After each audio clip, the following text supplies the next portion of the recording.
Conservation Law Foundation has handed out 5 exhibits for identification. CLF 16 is the ISO New England overview and timeline of reconfiguration auctions and CSO bilateral periods. CLF 17 is ISO New England Internal Market Monitor 2014 Annual Market Report.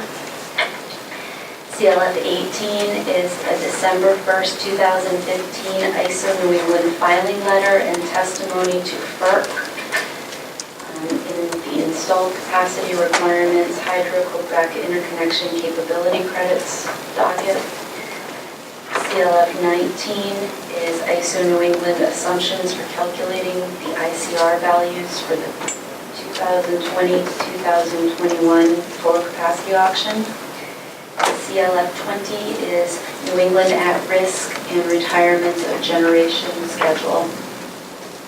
So those have been marked for identification.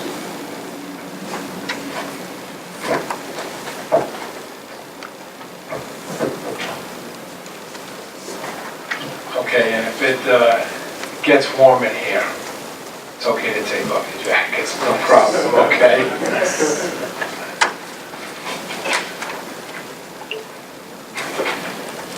Harry, do you have a what? What's this? Okay. Thank you.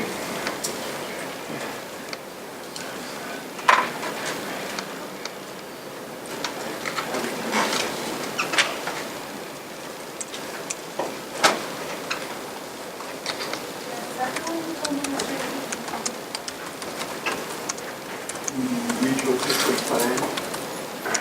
I believe all council got it, and we can refer to it today if necessary. And when you get there, I'll be glad to provide copies of it.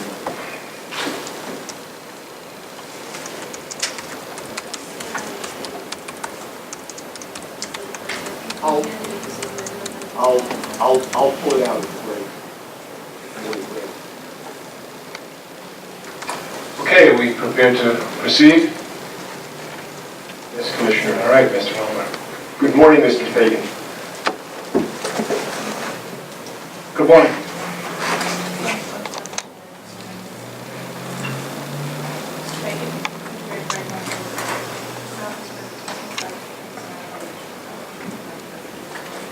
Yes. State the name for record, please. Robert M. Fagan. Mr. Fagan,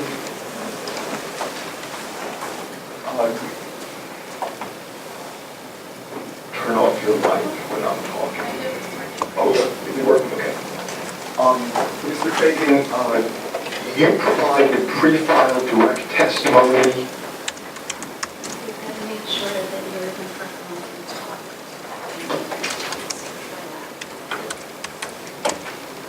That's right. Good morning, Mr. Fagan. You provided pre-filed direct testimony in this case, is that correct? Yes. And do you have a correction that you would like to make to that testimony at this time? Yes. And what is that? On page 11, at line 1, it reads, the 1,431 megawatt surplus. It should be the 1,416 megawatt surplus. And with that correction made, do you adopt your pre-filed direct testimony under oath today? Yes. If I could have Mr. Fagan make the correction on the docket copy right here and initial it, please.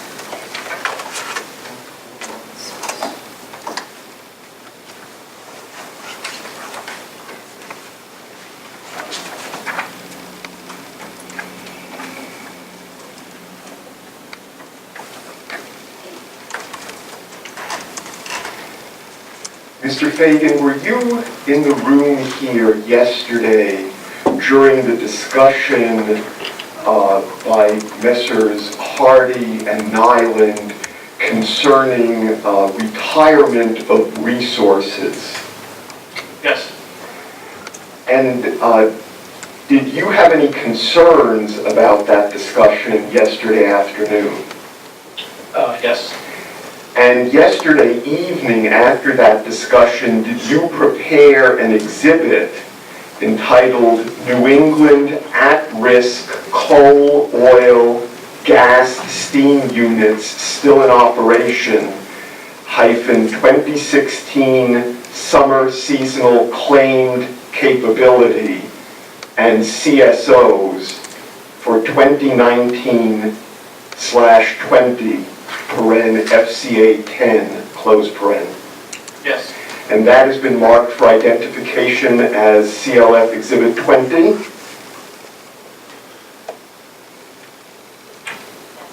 Okay. Could you please walk us through this exhibit, explaining what it shows? Yes. This is a fairly straightforward summary of the existing data from ISO New England's 2016 CELT showing existing capacity in New England in 2016 and the extent to which some of that existing capacity has capacity supply obligations for the future year 2019/2020. The reason I put this together is that when listening to the witnesses yesterday, some of the numbers were sort of being thrown around concerning retirements, and I thought it was important to have, for the record, a clear exposition of the status of potential at-risk units in New England. If they're in service now, which ones are retired, and how that meshes with the existing capacity supply obligations that exist for 2019/20 per the results of FCA 10. And just to clarify some of the acronyms you used, what is CELT an acronym for? CELT. CELT stands for Capacity, Energy, Loads, and Transmission. Annually, ISO New England puts out the CELT report, and usually always accompanies that with data underlying all the information in the CELT report. And you referred to FCA 10, that is Forward Capacity Auction 10, that occurred on February 8, 2016? Yes, that's right. And can you tell us about these at-risk plant names, and particularly what your chart shows about the knowledge of the ISO with regard to each of these retirements? Yes. To back up for just a second, ISO New England identified a series of at-risk units, certainly back in 2010 to 2012 period. They identified a lot of the older steam-fired units that were fueled by coal, oil, or gas. In some cases, combinations of those fuels. They were very clear that that was their concern. They identified those units, and going forward, some of those units have already retired. Some of those units are planning to retire. Some of those units have capacity supply obligations for FCA 10, and certainly the ones that have retired or are planning to retire before then do not have capacity supply obligations for FCA 10. What's particularly important is the results of FCA 10 with its, what I justify to as a surplus capacity of 1,460 megawatts, excludes a significant fraction of the units that were initially identified as at-risk units. But it does include a large number of those at-risk units as carrying those supply obligations into the 2019-2020 capacity commitment period. This chart just identifies very clearly some of the units that are not yet retired and that are still considered at risk by ISO. Mr. Fagan, you said a moment ago that the ISO identified these at-risk units in the period 2010 to 2012. that's based on, ISO New England put out a presentation in December of 2012 that listed all of these at-risk units that they had identified at the time. And that presentation also indicated that they had done what they referred to as a 2010 economic study, which looked at that. So to some extent, it's fairly transparent, fairly well known that there's a series of larger, older steam units, fossil-fired steam units in New England that are at risk, but a large percentage of them are still operating, albeit relatively low annual capacity factors. Generally, they serve in peaking or even super peaking period capacities. They don't generate very much energy, but their existence is important going forward for reliability purposes. Why is their existence important going forward for reliability purposes? Well, for the near term, through 2019, which is the FCA 10 or capacity commitment period 10, most of those units have capacity supply obligation. So that indicates that existing units are certainly planning to be in service in 2019. Now, ISO New England has also put out information concerning the parameters around FCA 11, which is for the capacity commitment period 2020-2021. And the information that they've put out has indicated that that same group of units is also planning to be around in that period, because they have not indicated by the deadline that they're planning to retire before the 2020-2021 period. So that tells me, for the near term, that a lot of these units,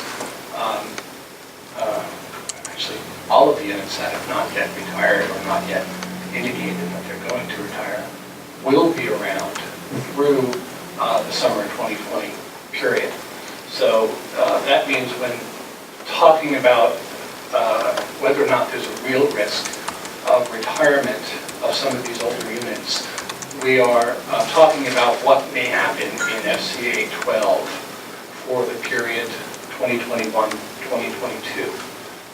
So the time frame is very important when we start talking about whether or not New England may see more of its units, more of the older steam units retire.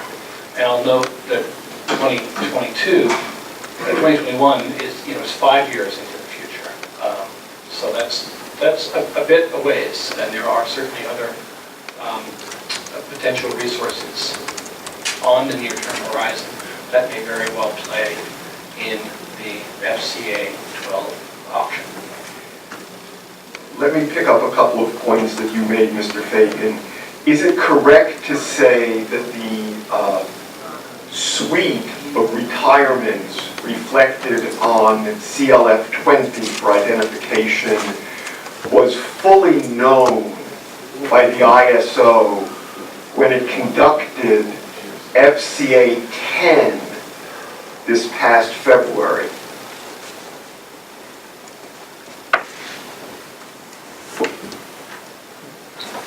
I believe that's true. The only reason I paused was that the information in this exhibit comes directly from a combination of the results of the FCA 10 auction and the 2016 SELT. And when ISO New England was preparing to conduct FCA 10, they based that on the 2015 SELT. So, to my knowledge, they actually were aware that these units had not indicated that they might retire for FCA 10. Therefore, they were included as resources for FCA 10. And indeed, the unit as listed, with the exception of Breaker Point, did indeed clear in FCA 10 and had a capacity supply obligation for 2019-2020. And is it correct that when you prepared your pre-file testimony in this case, you also took account of this suite of possible future retirements? Yes, in general, I was taking this into account, absolutely. And what is the significance of the fact that we know now, let me back up a moment. The upcoming auction in February of 2017 is FCA 11, is that correct? Yes. And that covers the ISO's capacity commitment period starting June 1st, 2020, and running through May 31st, 2021. Is that correct? Yes. And is it known today what units have filed non-price retirements or permanent delist bids for the upcoming FCA 11? Yes, it is known to, as much as ISO knows anything, but they did put out, and I believe it's an exhibit that we will get to, but they put out a set of assumptions for the calculation of the installed capacity requirements for FCA 11. And in that document, there's a listing of the resources, existing resources that are available, and indication of whether or not there are any retirements anticipated for that period. And there are no retirements of any of these large steam units that carry CSOs now for the 2019-2020 period. So it's a fairly reasonable assumption to think that the units on this exhibit, other than Brady Point, will participate and will clear in FCA 11. And just to clarify, the acronym CSO stands for Capacity Supply Obligation, is that correct? Yes, that's correct. Commissioner, I'd like to move CLF 20 for identification in as a full exhibit. Any objection? I have questions about it though. Certainly. All right, maybe so admitted. Mr. Fagan, is it correct that what we know about currently planned or possibly anticipated future requirements show that the Invenergy plan is needed for system reliability in New England? What we know now is that the energy plan is not needed for system reliability in New England. Why do you say that? That's based on the threshold requirement of the installed capacity requirement, or the net installed capacity requirement, as indicated in FCA 10. That auction cleared a surplus of 1,460 megawatts. So if Invenergy had not participated or cleared in that auction at the 485 megawatts, there still would have been a surplus, and there still would have been an excess of capacity, installed capacity available to participate in New England in 2019-2020. Okay, Mr. Fagan, I'm going to refer you to the pre-filed direct testimony of Mr. Parker. Do you have that there, or could Ms. Wilson-Fries provide that to you? I do have it.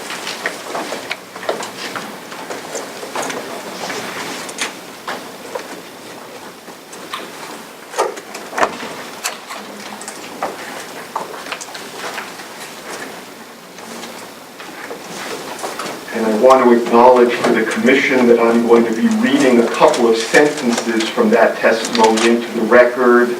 The sentences contain acronyms, but I will walk Mr. Fagan back through the acronyms and ask for an explanation of all of them. At page 47,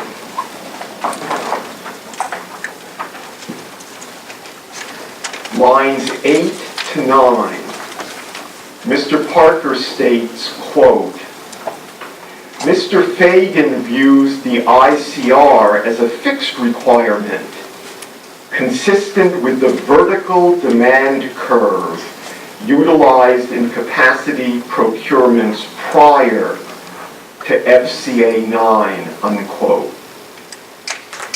And on lines 11 to 13, Mr. Parker states, the ICR, open paren, or NICR, close paren, is no longer a fixed procurement target or a single need determinant, semicolon.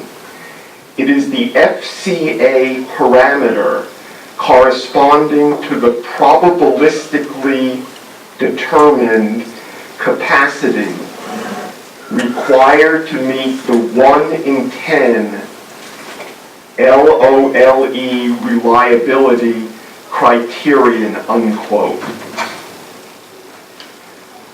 First, Mr. Fagan, what is ICR? ICR stands for Installed Capacity Requirement, and it's ISO New England's determination of the amount of capacity that's required to ensure that the lights don't go out in New England. And what is the NICR? NICR stands for Net ICR. One thing that ISO New England does slightly differently is they account for the large high voltage DC facilities that come into Massachusetts from Quebec, the Hydro-Quebec interconnection, and they account for that separately, and they take into account the capacity value of those imports, and they net that from the higher ICR number to come up with the lower net ICR number. And it's this net ICR number that's used when they proceed with going about procurement process for the installed capacity resources. And what is the 1 in 10 LOLE criterion? First, what does LOLE stand for? LOLE stands for either loss of load events or loss of load expectation, and it's basically a parameter that is has become an industry standard for levels of reliability. In order to make sure we have a reliable system, we want to make sure that we don't have one event, no more than one event every 10 years. In terms of losing load because of a shortage of resources. Now, most of the reliability problems that occur in New England and this country are not due to resource shortages. They're due to weather, they're due to storms, they're due to distribution system outage type events. But this is the standard that applies from our overall resources available to make sure we don't lose lights because we don't have enough capacity to serve load on the hottest days. What entity sets the 1 in 10 LOLE criterion?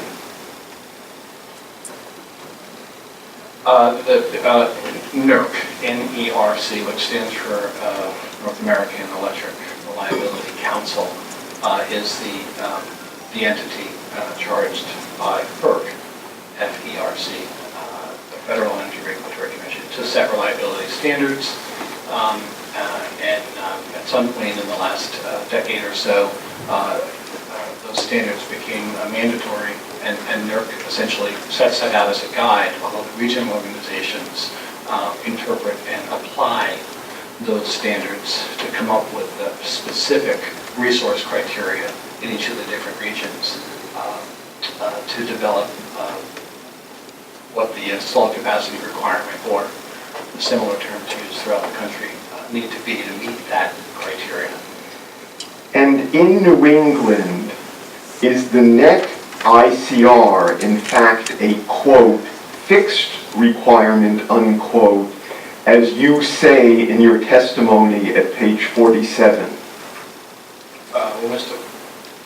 Parker uses references that at page 47. Yes, it is a fixed requirement. It's very clear. Mr. Parker indicates that at page 10. He says ISO New England set the NICR for FCA 10 at 34,151.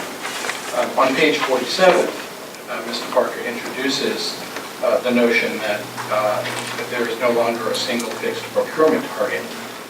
And that may be correct, but the ICR, with the net ICR, is indeed a single value. I'd like to direct your attention to Mr. Parker on page 46, lines 13 to 14. There's a subhead that says, quote, Mr. Fagan does not fully understand ISO New England's reliability need and capacity procurement process, unquote.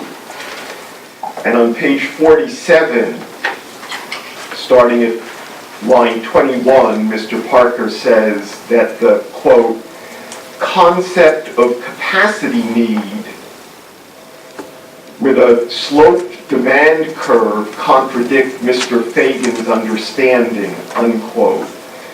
I'm going to ask you some questions about reliability need, capacity procurement, and how they relate to each other. First, what is reliability need? Reliability need in this context of do we have enough resources is do we have enough resources to not have the lights go out according to the one event in 10-year threshold. And what is capacity procurement? Capacity procurement is how we make sure we buy or have available those resources to meet that need. And how are those two concepts related? Well, they're related in that we procure resources to meet that target, to make sure that we meet that target. And that's the short answer. These are two different things. One is a reliability requirement, and the other is a procurement process. And most jurisdictions in the U.S. have some sort of a reliability target, and they all have different forms of procurement processes to get the resources to meet that target.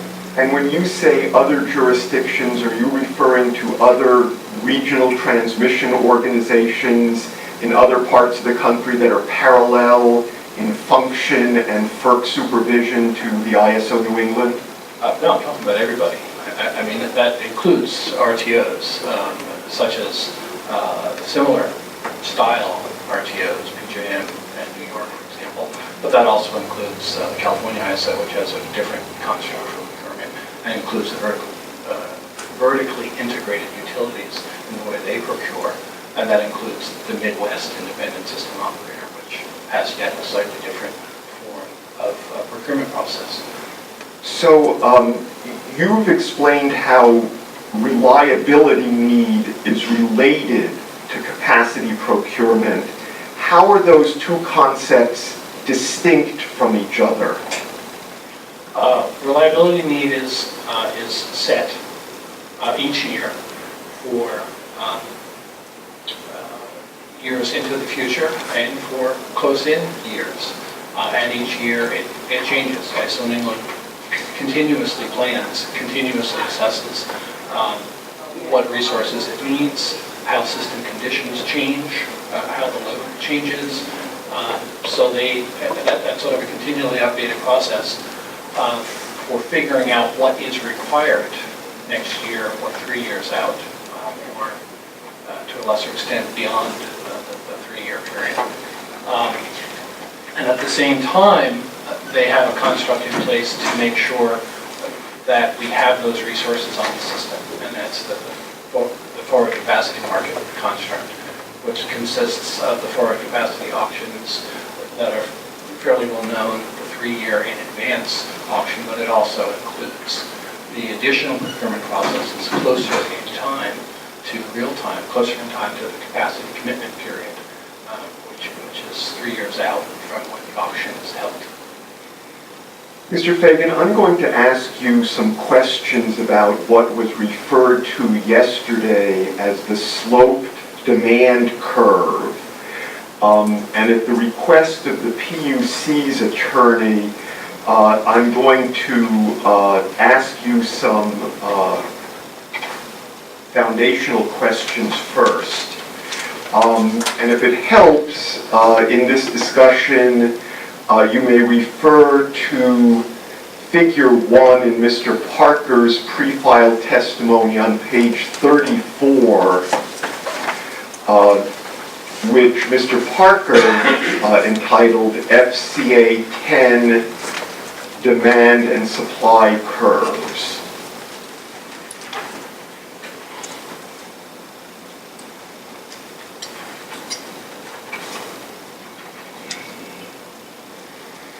Could you describe the demand, Commissioner, in order to facilitate this, with your permission, I'd just like to put out on the record a series of questions and then walk Mr. Fagan through them one by one for clarity so everybody sees where I'm going with this. Yeah, that's fine. I'm going to ask you, don't answer yet, we'll go through one by one, to describe the ISO's demand curve. And then I'll ask you about its purpose. I'll ask you about the former vertical demand curve, the new slope demand curve, the reason that the switch was made, and the significance of that switch. And then we'll go back to talking about capacity procurement and reliability need, and we'll see where the curve fits into that broader schema. So first, please describe the demand curve used by ISO New England.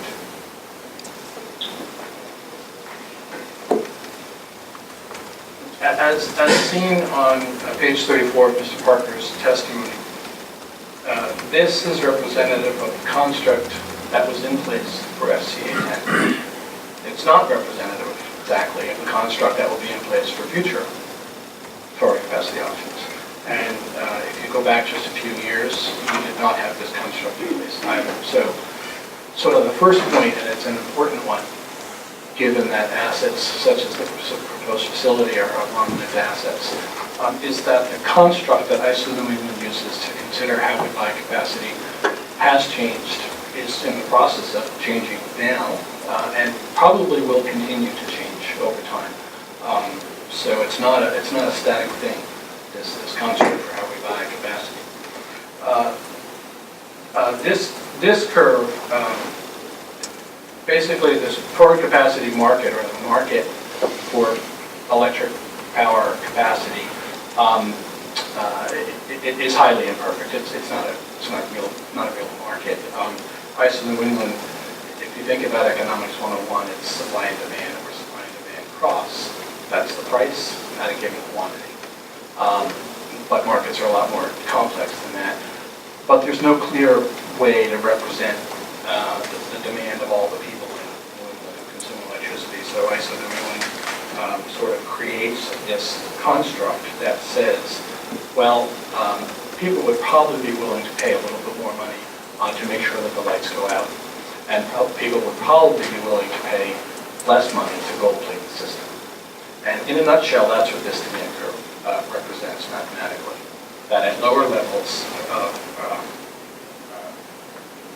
installed capacity, x-axis megawatts, that indicates that the system might be a little bit tighter and we might be willing to pay more.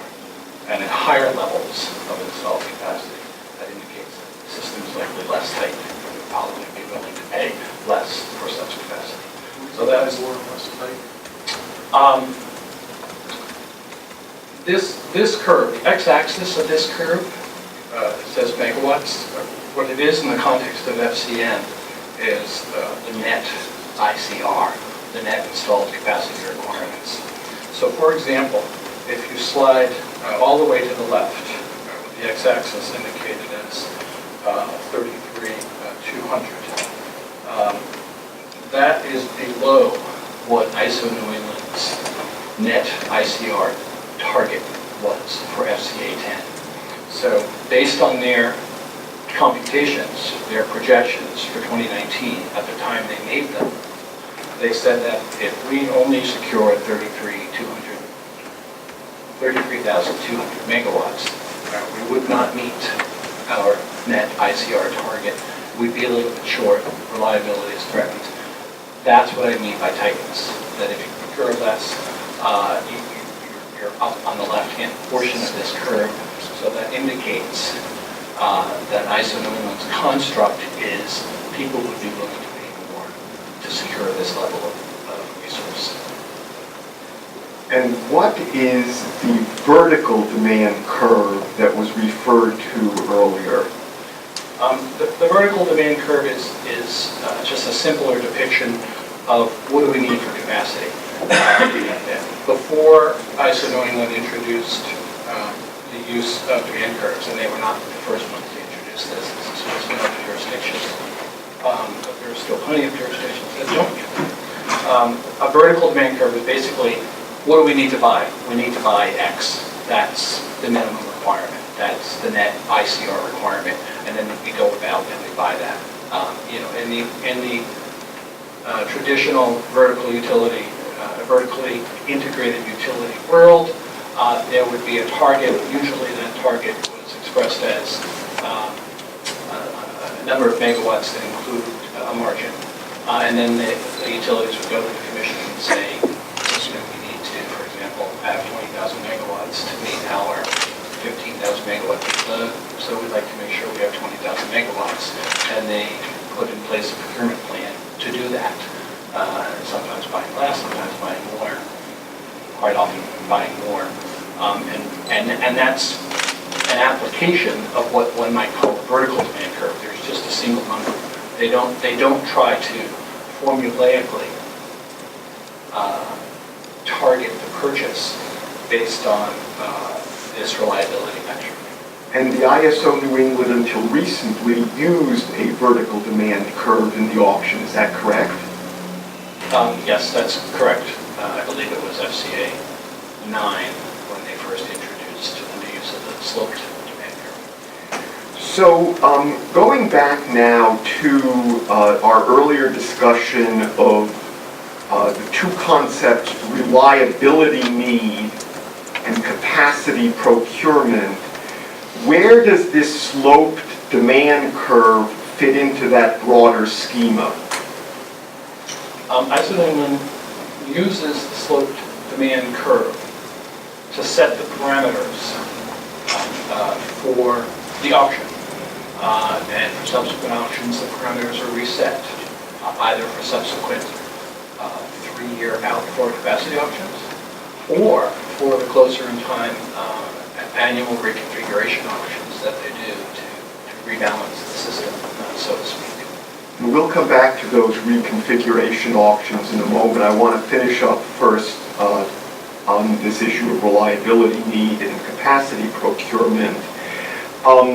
Is it true then that the concept of capacity need with a sloped demand curve contradicts your understanding of the auction process? No. And does reliability need, is reliability need in fact determined by the net ICR? No, it's not determined by the net ICR. The net ICR is, it's not determined by the slope demand curve. Reliability need is determined by the calculation of the ICR and the net ICR.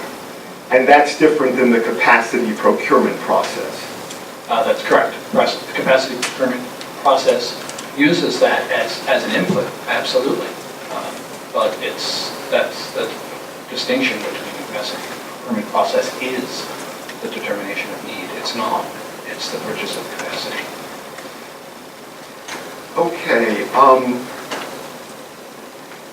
You referred a moment ago to reconfiguration auctions, and I'd like to direct your attention to what has been marked for identification as CLF 16, the ISO New England overview and timeline of reconfiguration auctions and CSO bilaterals. First of all, where does this document come from? This comes directly from the ISO New England webpage. And what does it show? It outlines the construct for how what's referred to as reconfiguration auctions and CSO bilateral periods, how those things work. It shows the timeline, what they are in reference to when the forward capacity auction, the 3-year out auction occurs, And then it describes what the overall process is to shore up the capacity requirements. This is just a two-page printout because this particular section of the FCM participation guide describes the overview and timeline of the auctions. There are other sections in this forward capacity market participation guide that describe other things. So as you can see on the left-hand column of page 1, there's 9 subsections on this web posted participation guide. So there's a lot of information. And in a way, this is I think this is ISO-New-England's attempt to sort of make more friendly and make more user-friendly the ISO-New-England market sort of tariff for how you go about procuring capacity.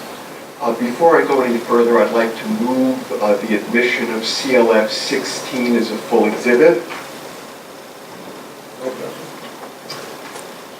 Maybe so again. Thank you, Commissioner.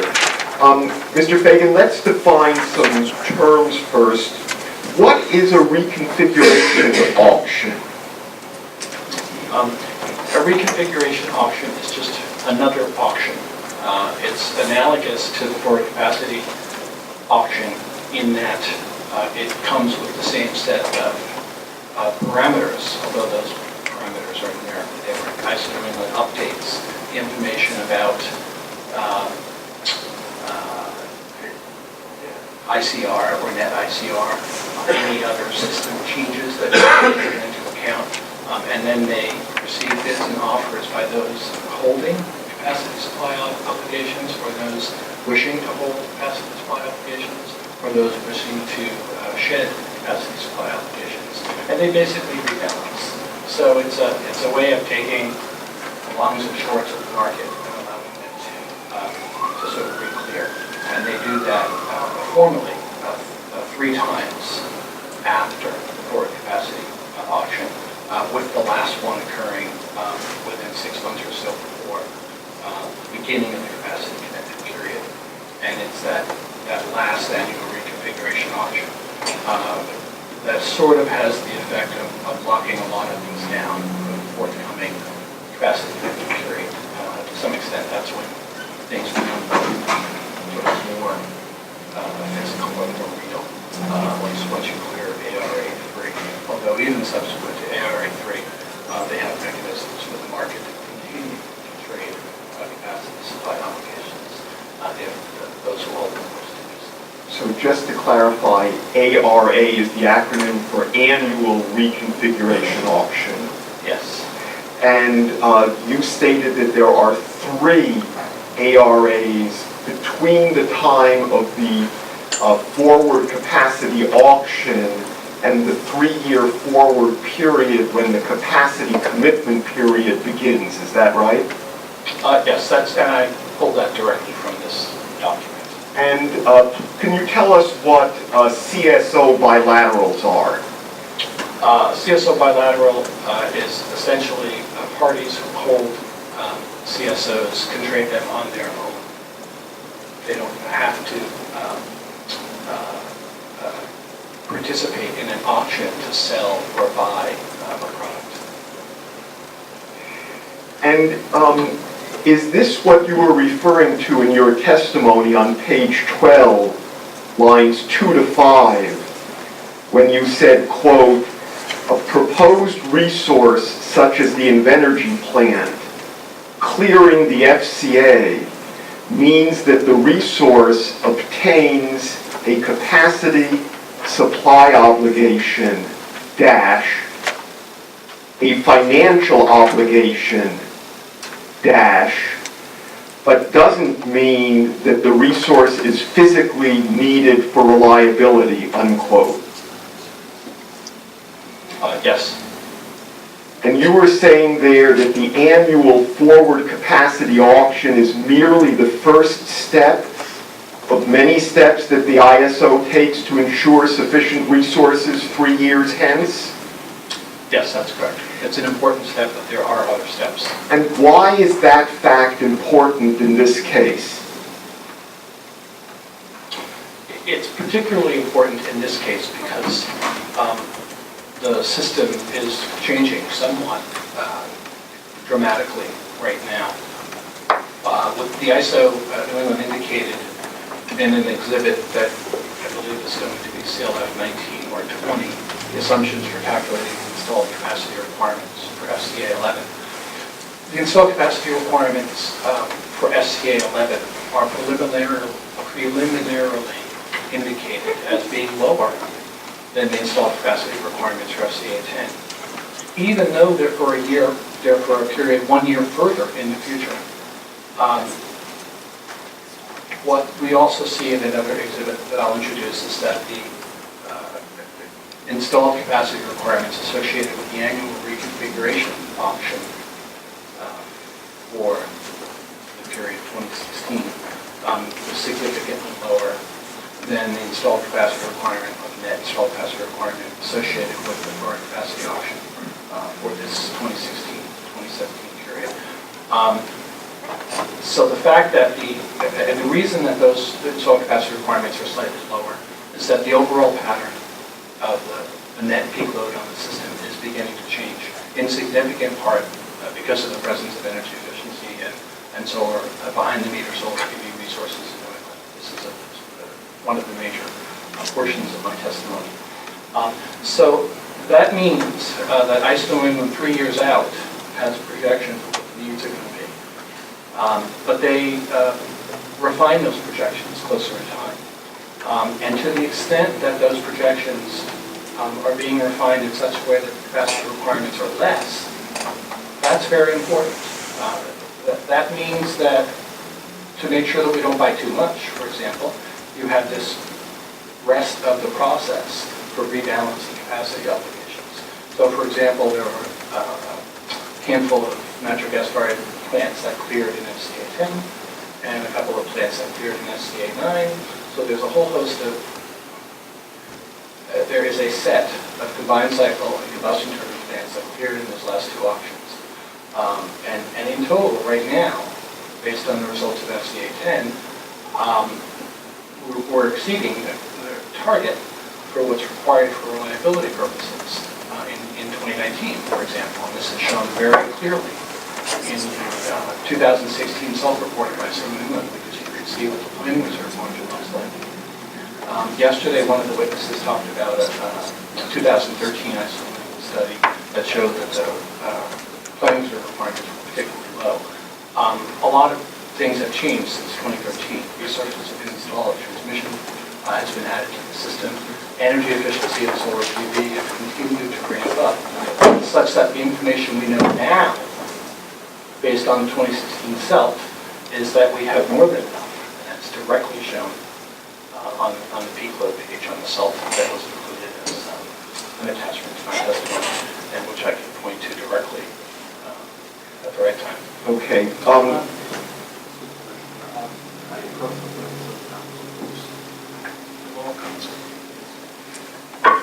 Yes, with all counsel.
Mr. Fagan, I'm going to refer you to what has been marked for identification as CLF 18.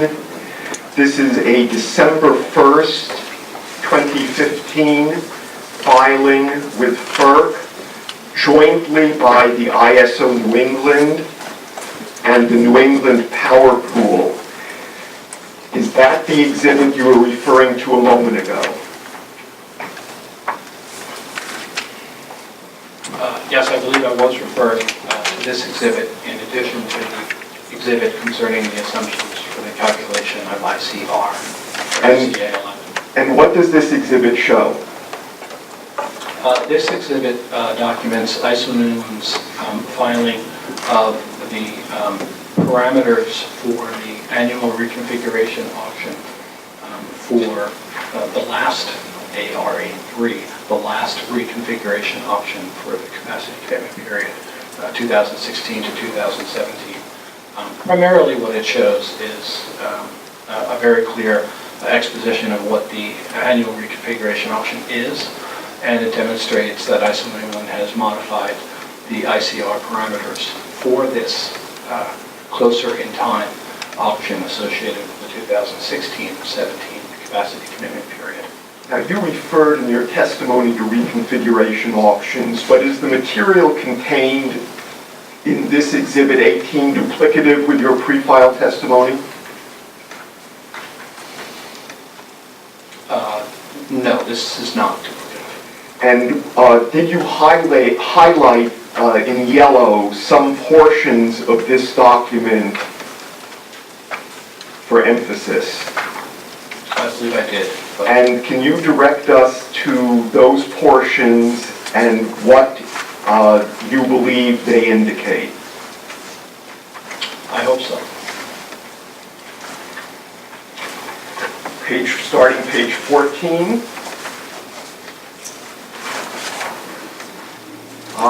F5. I've got it. This document includes a filing letter to FERC, but then it also includes testimony.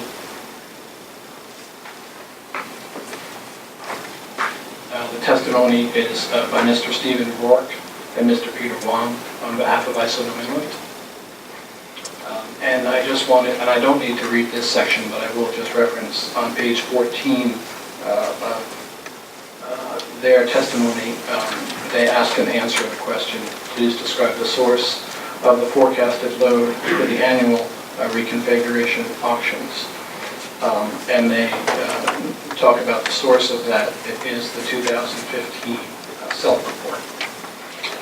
And I'll note that the original 2016-2017 Florida capacity auction did not use the 2015 self-report. It used an earlier self-report. So they were taking into account the refinements in forecast projections that ISO had made to come up with the forecast for this annual reconfiguration auction. And in particular, Mr. Rourke and Mr. Wong on page 15 and 16 describe what the peak loads are for the 16-17 annual reconfiguration auction. Now, I'll note that at the time that they did this, it applies to the 2016-17 period, and it applies to the third annual reconfiguration auction associated with that period. But it also applies to the earlier annual reconfiguration auctions for the 2017-18 and 2018-19 capacity commitment period. But the point that I want to make is that at the bottom of page 15, Mr. Rourke says, these values are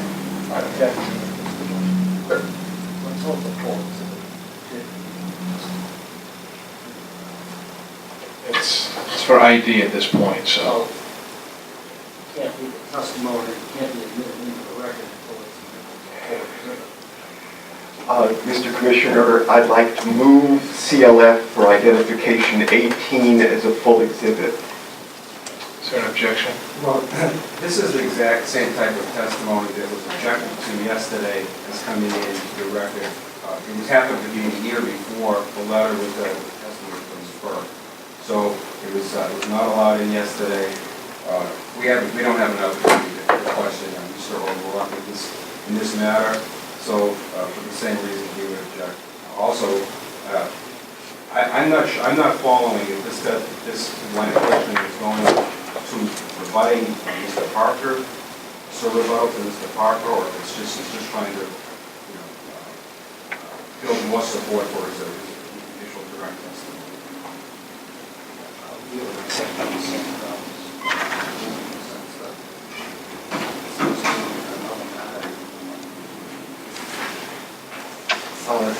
Commissioner, What do you have to say that the ISO employees who provided this pre-file testimony and other proceeding are certainly not here to be cross-examined? I would say several things. First of all, with regard to the objection yesterday, I will note that it was Mr. Shore who sought to introduce the FERC filing yesterday. It was Mr. McElroy who objected. I don't think Mr. Shore should be heard today to object to the parallel kind of information. Second, under the rules, what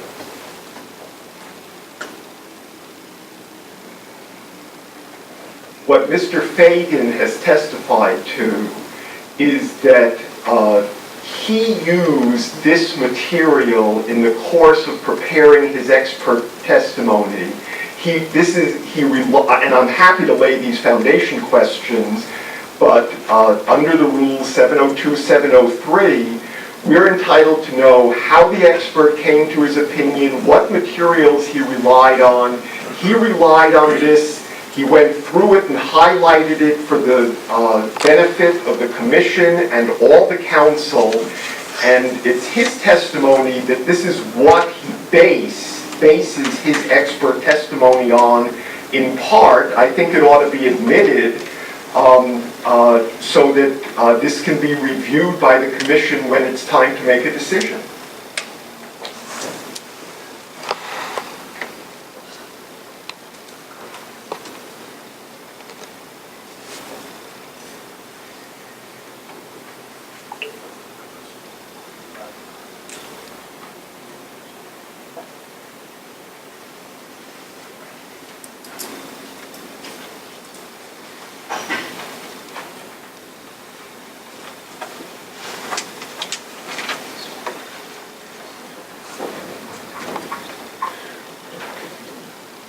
Okay, I'm going to overrule the objection and allow it in.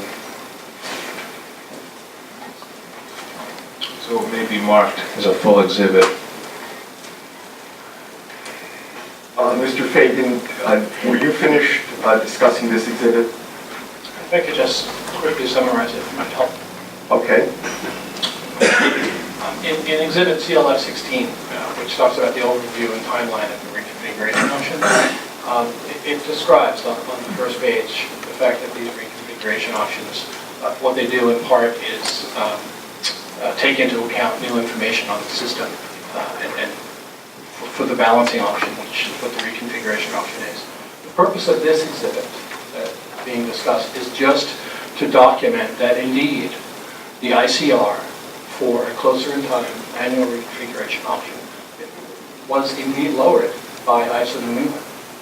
So what I'm doing is I'm just providing the documentation on what I said in my testimony was that these annual reconfiguration options are important, and they're particularly important now because the ICR numbers are beginning to change relative to prior ICR numbers. That's the sole purpose of this exhibit. Mr. Fagan, on page 48 of Mr. Parker's testimony, on lines 5 to 10, Mr. Parker specifically disagrees with your assessment.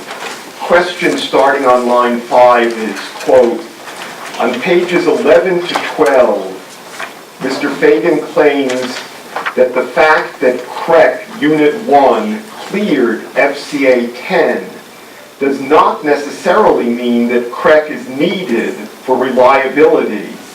Do you agree, unquote?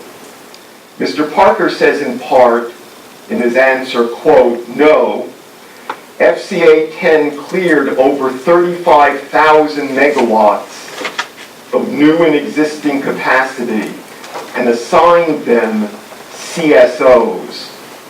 Mr. Fagan claimed that the CSO is merely, begin internal quotes, a financial obligation, but that doesn't mean the resources needed for reliability, close internal quotes. This ignores ISO's New England's long-standing capacity procurement process to ensure resource adequacy, end quote. Let's take separately each part of what Mr. Parker is saying here. Why do you say that acquiring a CSO is a financial obligation and not a physical one? Well, acquiring CSO, you're still 3 years out. It's not a physical obligation because that CSO, you can be effectively traded away. It's not, the plant's not built. To some extent, you should differentiate between existing resources and new resources. This CSO is tied to a proposed new resource. Most of the CSOs are tied to existing resources.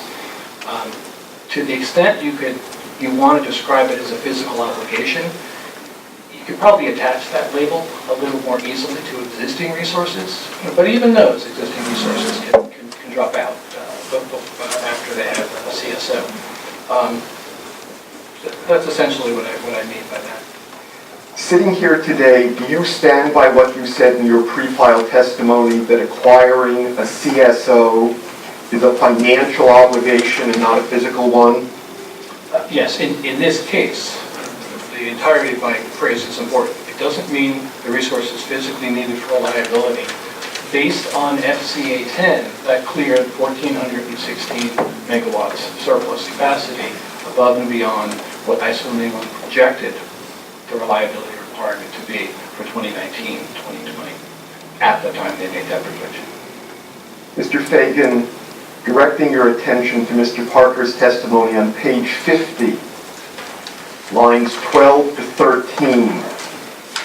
Mr. Parker says, quote, historical net peak load and annual energy data, open paren, Fagan figures 1 and 2, close paren, are interesting, but not germane to the PUC's determination of need, unquote.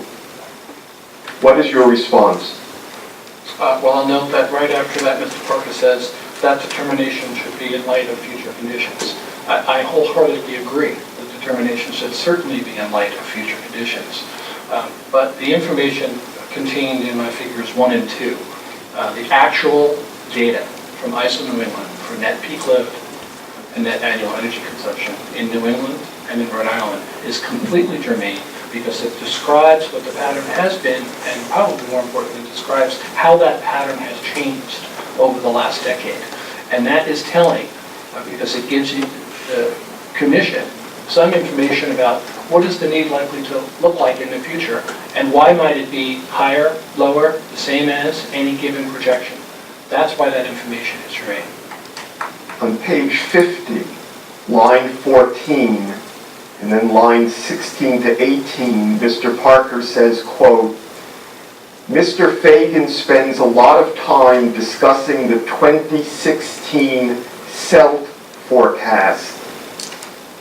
Forecasts of gross and net energy for load are not germane to ISO New England's need for capacity. The NICR, Net Installed Capacity Requirement forecast, which probabilistically incorporates the peak load, is germane, unquote. Why did you analyze the 2016 CELT forecast? The 2016 CELT, the first point is the 2016 CELT is the most recent data that we have. Well, it's the most recent formal forecast projections we have. We also have real-time data on what the loads are doing in New England over the course of the summer. But I looked at those to get a sense of the trends. It is completely germane, obviously, as Mr. Parker points out, to understand what's happening on the capacity side of things and what the net ICR forecast is, what the peak load forecast is. It's also germane to know what's going on in the energy world, how much energy given resources produce.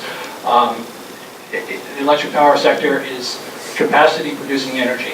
If you have a sense of what is happening in the energy world, that projections of energy are also going down, that tells you something about, well, does that mean that future at-risk units are likely to earn a little bit less revenue in the energy market and might be more likely to retire? There's a whole host of questions that you can pose that are germane to reliability concerns in the capacity market that would look at the energy trends. And so I just wanted to put the basic information, the fundamental information on energy and capacity from ISO New England's fundamental documents into the record. Mr. Fagan, on page 49 of Mr. Parker's testimony in the subheading on lines 14 and 15, Mr. Parker says, before I open quotes, I want to acknowledge to the Commission that we will identify and discuss what the acronyms mean. Quote, Mr. Fagan's claim that EE and BTM space PV could displace the output of CREC is wrong and does not obviate the need for CREC, unquote. First of all, what does the acronym EE mean? Energy efficiency. And what is BTM space PV? Behind the meter photovoltaic. Those are solar panels installed on people's homes or businesses' roofs generally, or industries' roofs. And what is your response to Mr. Parker? Well, my response is in my testimony, primarily at Table 1. Table 1 shows what ISO New England records as the energy efficiency and behind-the-meter solar PV resources in Rhode Island and in New England projected out to 2025. And the volumes associated with there are on the same order of magnitude as the output of the proposed plant.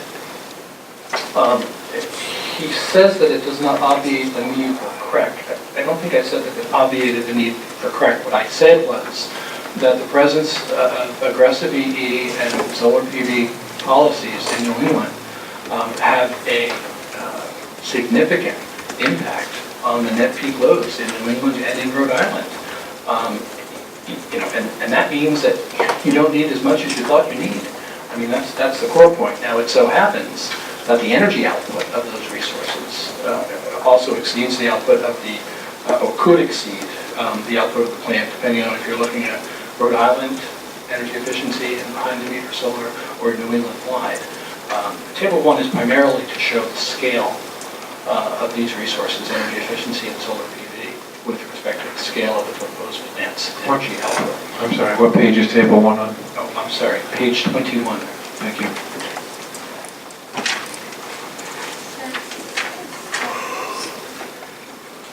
For the record, and I apologize for this, CREC, C-R-E-C, correct me if I'm wrong, Mr. Nyland, Clear River Energy Center. That's right. And I believe we're using interchangeably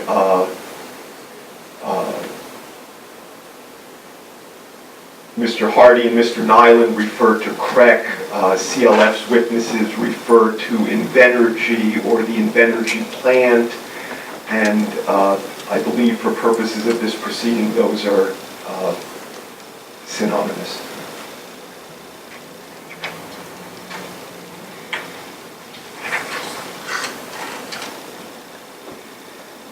On page 51, lines 3 to 4, Mr. Parker says that you did not, quote, address the ISO New England operational reliability needs in your testimony, unquote.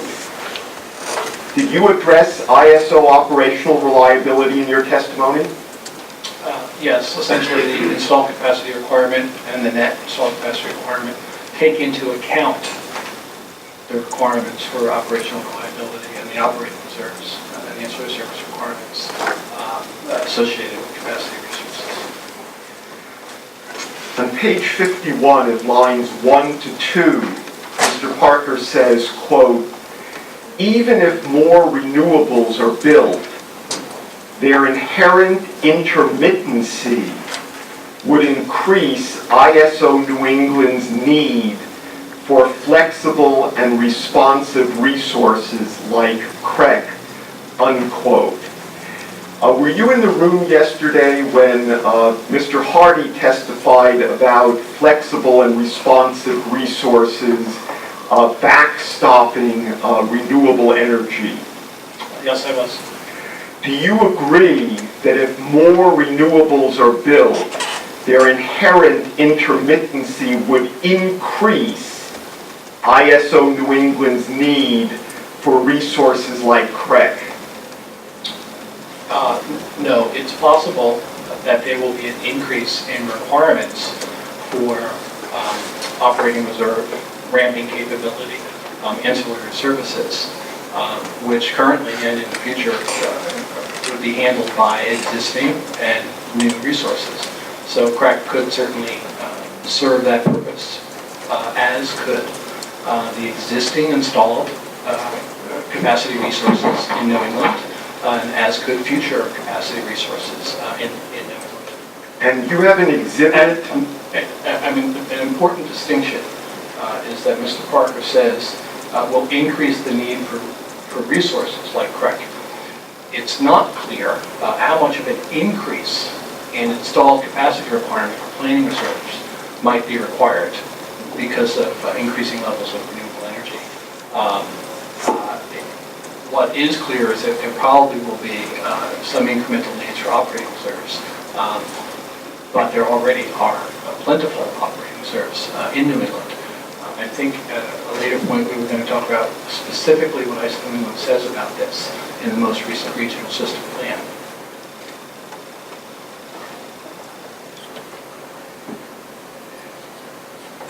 I'm not sure that I have that RSP section 10.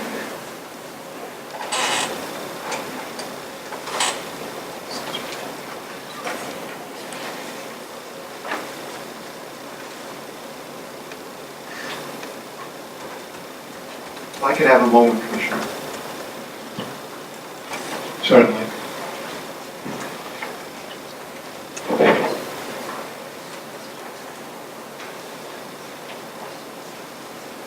Why don't we do this? Why don't we take a 10-minute break at this point?